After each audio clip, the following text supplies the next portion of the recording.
Yannick, on annonçait un peu la Belgique favorite, pourtant c'est bien la France qui est en demi-finale. Comment vous et l'équipe, vous avez réussi à faire basculer les choses? Je crois que Kiki a très bien joué. Voilà, c'est ce qui a fait toute la différence ce week-end. Kiki a été incroyable. On espérait qu'elle joue bien, mais je ne pensais pas qu'elle allait jouer aussi bien. Et donc là, pour raconter tout ce que tu veux avant, oui, les Belges étaient favorites, ça fait partie du jeu. Très rapidement, on a essayé de les mettre en position de favorite, mais ça c'était le jeu psychologique d'avant-match.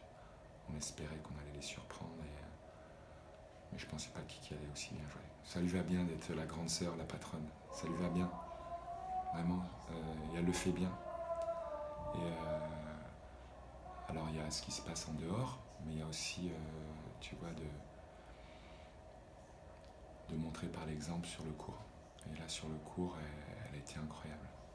Voilà, avant tout, je suis fière de notre équipe, de faire partie de l'équipe, voilà, d'être allé remonter cet énorme challenge. Et voilà, comme je l'ai dit, c'est vraiment des personnes de confiance, des filles top. Et voilà, si on arrive à voilà, emmener le public et tout le monde avec nous, c'était juste un week-end magnifique. Ouais.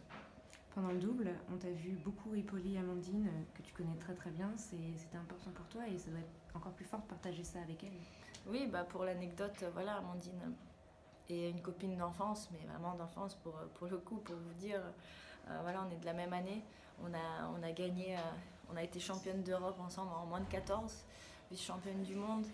Voilà, elle essaie de faire sa route, elle travaille pour essayer de nous rejoindre sur le circuit. Et déjà pour moi, son intégration dans l'équipe l'année dernière, c'était quelque chose de très touchant de l'avoir à nos côtés. Mais là, premier match qui compte sur un double décisif, c'est juste exceptionnel pour elle. Voilà, avant qu'on commence, je lui ai dit, écoute, tu te rappelles quand on était petite, on rêvait de ça, c'était notre rêve, donc fais-toi confiance, profite du moment. Et voilà, je suis extrêmement fière de la manière dont elle a géré cette montagne. Avant la fin du match, ça montait un peu trop vite, trop rapidement. Voilà, j'avais l'estomac complètement noué. Et Christina a vraiment réussi à me canaliser, comme je l'ai dit, et à me faire rester dans le match. Et voilà, du coup, après la balle de match, c'est des choses que j'ai jamais ressenties auparavant. On vous a senti très soudées toutes là. C'est une force?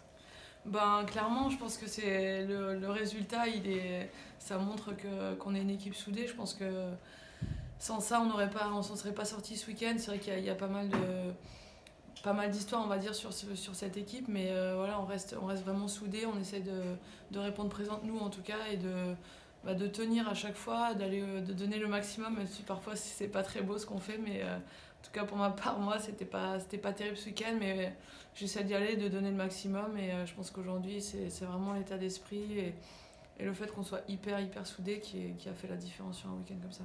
Si tu devais garder une image de ce week-end, qu'est-ce que c'est? Ta première Marseillaise, la victoire, qu'est-ce que tu garderais? Ouais, il y en a plusieurs, il y en a trop. Ouais. Des moments de cette semaine déjà qu'on a passé, et de ce week-end, ouais, ma première Marseillaise, même la deuxième, les balles de match. J'espère que j'oublie rien. Non. Est-ce que, je suppose, ça t'a donné envie de revenir? Qu'est-ce que tu vas faire pour revenir au plus vite dans cette équipe de France? Je vais essayer de continuer sur ma lancée, de gagner des matchs, remporter des tournois et j'espère être sélectionnée le plus rapidement possible, une autre fois.